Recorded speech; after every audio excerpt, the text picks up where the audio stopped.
Well, thank you very much, Annabel, for agreeing to meet with me. We're here to talk about your favourite hymn, Annabel. So tell me, what is it and why do you like it so much? Well, I do love My Song is Love Unknown, which I've always loved since a child. I think it's the melody by John Ireland, one of our great English composers. Right. And the hymn is actually written by Samuel Crossman.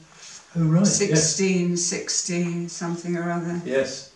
And he was a Church of England ordained, but he had leanings towards Puritan. Oh, okay. But yes. he had to choose. Yes. Because it was just after Cromwell, of course. Right. And he had to choose. So to be ordained, he had to go and be in the Church of England.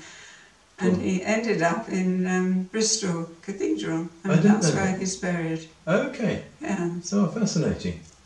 So it must have been around about the time that our current Book of Common Prayer was published, isn't it? So, right, yeah. So it would have been a time of very clear boundaries to our doctrine and set of beliefs. And they had almost like a synod where they were trying to incorporate the Puritan side with the Church of England.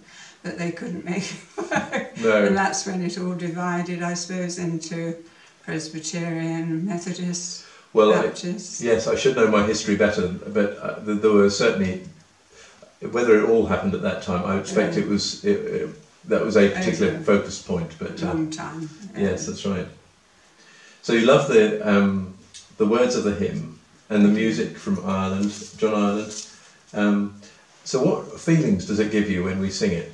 Well, it is so very emotional for me. I think it is a lovely, lovely tune. It was written one lunchtime at the request of his friend Geoffrey Shaw, who was a composer and organist. Fantastic. And he suggested over lunch that he wrote a new tune to this hymn. And he wrote it on the back of a menu, the proverbial menu. Isn't that beautiful? Yes, and but it is very poetic language. It is. And very moving. It tells such a story, doesn't it? It is. It's the story of Christ. Yeah. Goodness gracious. So, so you find it moving because of the beauty, but also how it resonates with the story of Christ, or it tells that story. Yes, and it just encapsulates Christ's life. Yes. And you can take it out any time and find something in one of the verses. And has it any personal links for you? Has it been particularly important for you at a special time? It's just been a main support, I suppose, because it is Christ's life, and where is it? The love to the loveless shown, that they might lovely be. I mean, that is such a lovely image, that Christ giving love to all the sinners and the unloved and the unwashed, and absolutely setting an example. And every verse gives you an example from Christ's life. And the last verses where you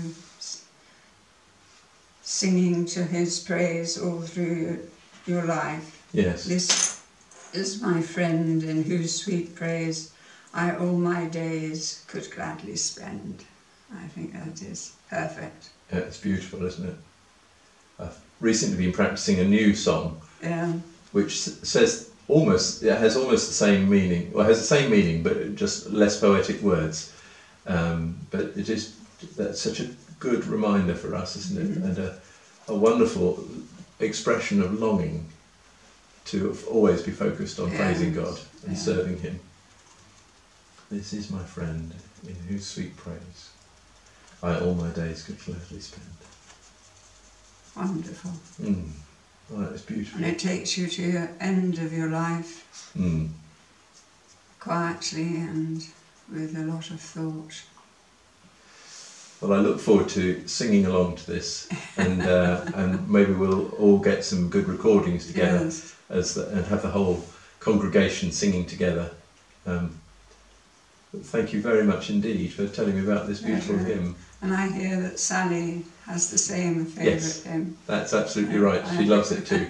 I should like to hear what she says about it too. Well, that's a good idea. I'll ask her if she'll answer my questions on it too. That's super. Lovely. Well, thank you very much indeed, Annabel. That's really lovely. Pleasure.